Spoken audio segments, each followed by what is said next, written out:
are our own enemies. We are the deadly virus infecting one another.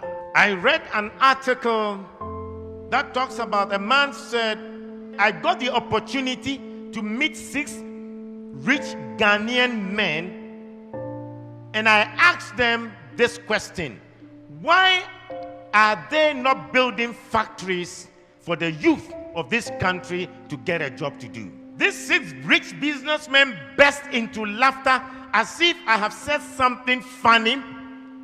Then one said, the people shouting, no food, no jobs are all thieves. The writer said, I said, really?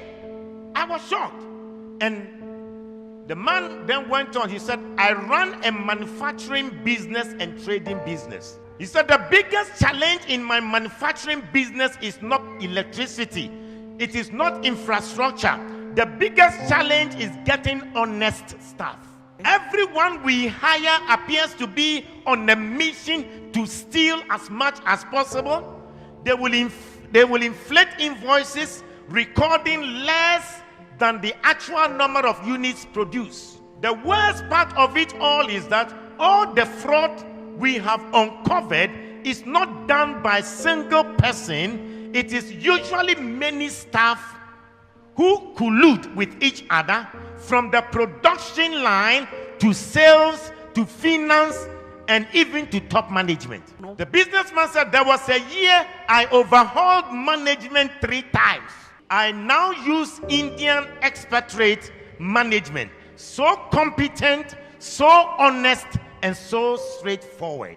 I thought they were expensive at first, with all the visa fees, accommodation, house staff, but now that the losses due to staff theft have been reduced to a minimum and efficiency increased, the Indian management has turned out to be cheaper than the previous African Ghanaian management. Now all sensitive positions involving money go to Indians. Africans are only allowed in non-sensitive positions. This is what the businessman further said. I used to criticize indigenous African companies like Dangote Group that hire so many Indians when there are many unemployed Africans. But now I understand their painful decisions. He said, my biggest challenge in the trading business is the same. In other words, he has a trading shopping business, and he said it is getting honest staff.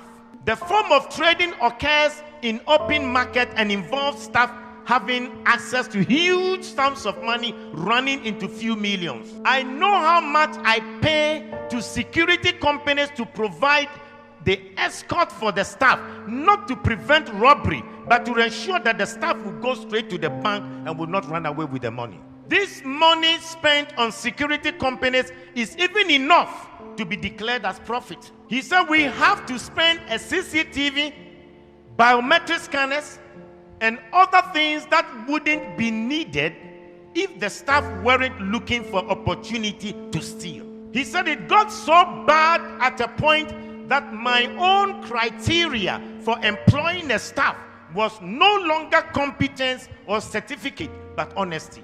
At least competence and skills can be learned, but once you are dishonest, you are dishonest. He said we always complain of the economy and how there are no jobs. I know people abroad who would have loved to set up job creating businesses in Ghana, but they can't because they can't get a trustworthy person to manage the business. He said, I know people in Ghana with so much money, they want to start factories and other job creating businesses, but they can't because they are occupied elsewhere and they can't get any trustworthy person to run the business. Instead of investing in the real sector and creating jobs, they would rather buy treasury bills and keep their money than opening a business to employ Ghanaians. He said Dangote can open a shop and businesses in every African country in this world. But the problem is that they can't find good people and honest people to manage. He said their biggest problem is top government officials, the dishonesty between government officials, that is preventing Africa to become better. He says, start a small farm, and they start a small poultry farm, and they will steal the eggs. He said, if they don't steal the eggs, they will intentionally kill the chicken and the fowls, and then they will ask you if they can take it home.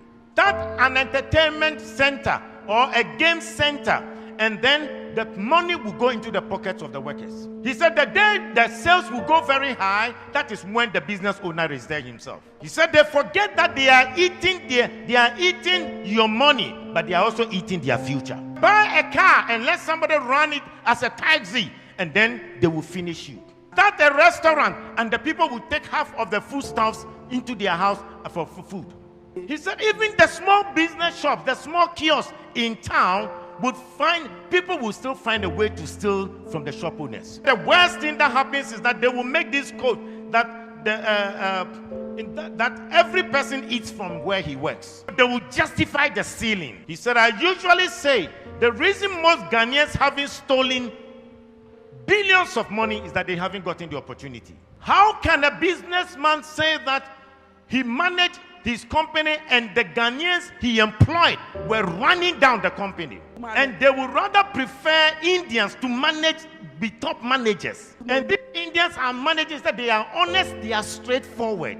The Indians are not Christians, but most companies in Africa have trusted them because they can run their companies very well. 70% of the population are Christians here in Ghana. 17% or 16% are Muslim. You put that together, over 92% of the people in Ghana are religious. So you ask yourself the question, what is the use of going to church? What is the use of their being religious? And yet Hindus who are not Christians are more straightforward and honest to sustain a business than the people who come to church on a Sunday. We are our own enemies. The businessman said, you wonder why there are no jobs?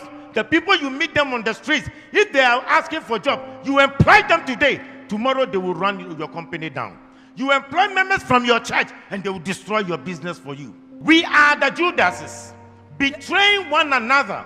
We are our own enemies. Okuku Seku.